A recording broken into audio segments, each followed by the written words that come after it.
It's back scoring more. It's But they have changed the prices to reflect the new scoring. The opening prices have been changed to reflect their new scoring like the system. new backs. Yeah. Will be Any new players that have forward backs up, snap them up. I think there'll be plenty of people all over Geraldo.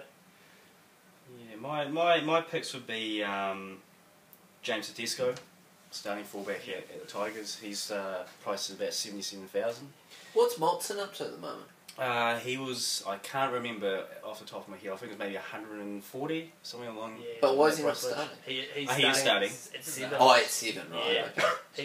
He's another possible no-brainer, really. Yeah, actually, that's a good call. He's priced He's as a the fullback, goods, but eh? he could, He's the goods. this year he could have a big season inside Benji. Yeah, and my other pick was from the Roosters, Lamatasi, starting prop, 150,000. Now that obviously Nate Miles is gone, filling that starting role, so he could be an intriguing pick.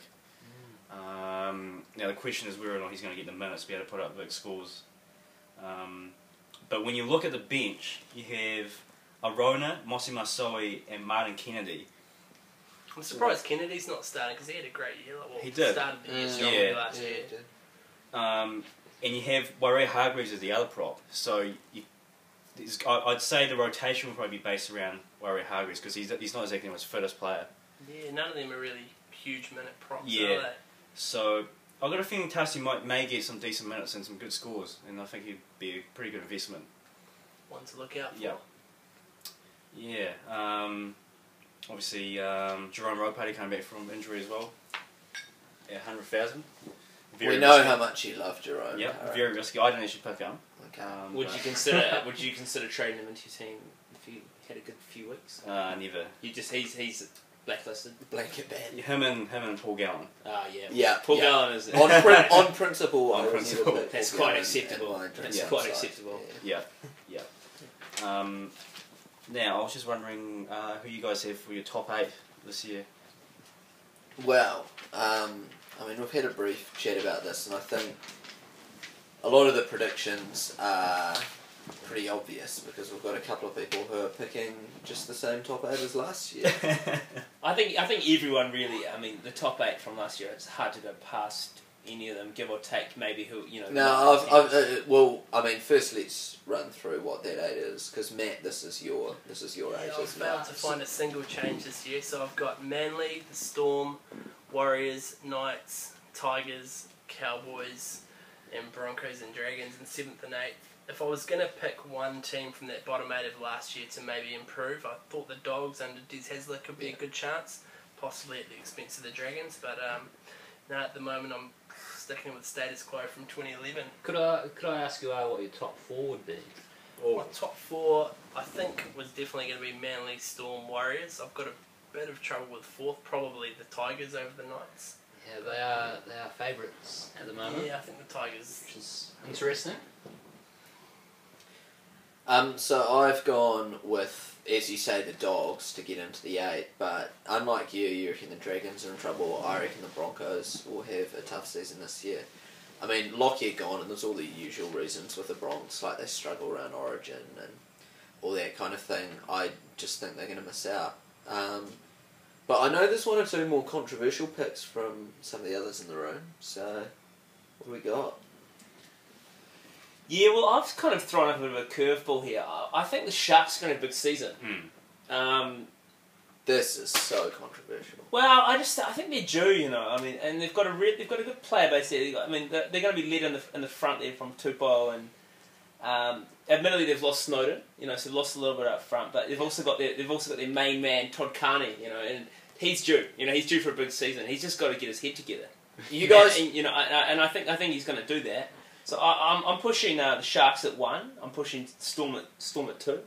Then Warriors, followed by the Tigers, the Seagulls, the Broncos, the Cowboys, the Bulldogs, and then rounded out by I think the Eels are due as well. The Eels are going to get. Can I just clarify? That was in order. You've got the Sharks at 1. Sharks at number 1. Sharks at 1. Yeah. This is so outrageous. I seriously, you saw it last season. You saw glimpses. You saw them losing over and over again. No. You saw it. They were knocking over some big names last season. You know, they did the Storm. They did the Storm at home. Let's not forget that. Okay, so, and I know one or two others have got the Sharks in. This is a big Hail Mary on Todd Carney. He's not that good. He had one brilliant season, that's all. He's pretty good. No, he just hasn't got his pretty head together. He's an incredibly, But incredibly... exactly, that's what matters. Yeah. No, this is what I'm Playing saying. professional This sport. is the time of the season when I can say these things, and really, I think it's quite acceptable to say such a thing. He is due, and now is his time. I mean, okay, 2 weeks in, drink driving, he's down the road, he's out of the NRL forever. Sure, bad call on my half now. I've made a late scratching on my top 8. Okay. So I've got your Warriors, Knights, Tigers, Storm, Bulldogs, and then I've got Rabbitohs, Rabbits. Sharks, like yourself. Yeah. And I've chucked in the Raiders. Oh, come on. Yuck. Leroy Please. Lars, eh? Leroy Lars. Well, look at their 4-packs. Look at their 4-pack. Look at their back line. Campese's back. Yeah, well, that's it, isn't it? Sean- they've got Sean a bunch of Berrigan? young- Dugan. Well, Campese and Dugan, yeah. Campese, well, I mean, the platform Jared is... Crocker, Sean Fencer, Exactly. Oh. Bronson Harrison. Fensom can get. I He's a don't good mind the team Raiders. player. I don't mind the Raiders. Let's not forget the immense talent of Josh Dugan. Dugan is a great. Joe Picker, the Crookwell Green Devil Man. Straight talent. I've got a funny feeling Josh Papali may make a breakout. Yeah, he looks really good, actually. That's a good point. I think the 4-pack's going to be lay a good platform. And when you've got Reece Robinson and Blake Ferguson, and they are very, very potent finishers out on the fringes. And when you have guys like Bronson Harrison Ferguson running is around, rubbish. No, I don't like Ferguson at all. you just watch a What makes you think the Rabbits can turn things around this year?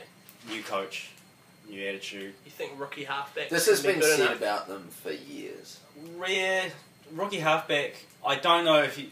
I'd say he's probably going to be a very quiet halfback, and sort of like Ray Thompson at the Cowboys. Yeah. He'll make the passes, but he's not going to be dictating the play.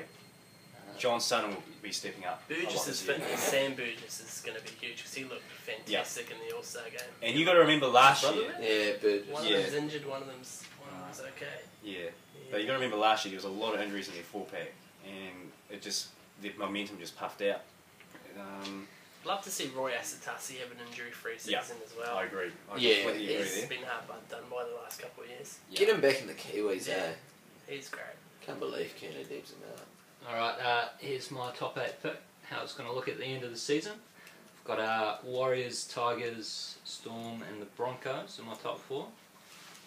Then Manly, Bulldogs, Knights, and the Sharks. I mean, they're not going to finish first, the Sharks, but I think they will finish in the top 8. I think Corey Norman is a talented player, and he's going to step up a bit. I mean, just having Lockyer and Wallace in the halves there, he wasn't really getting a look in. There was glimpses of it in a couple of seasons ago. I think he was one of those kind of hot dream team picks. But And any guy with any team with a guy called Colin Best who's is the best part of 34 years old, I mean, Here's the definition of journeyman Colin Best. that's it. The question would be, who would you? Are you saying that Corey Norman has got the number 6 locked down? what's the other options? Do you know? Like he's Ben Hunt. Yeah. Who's the other player? Actually, signed Luke Capewell over the off-season. No,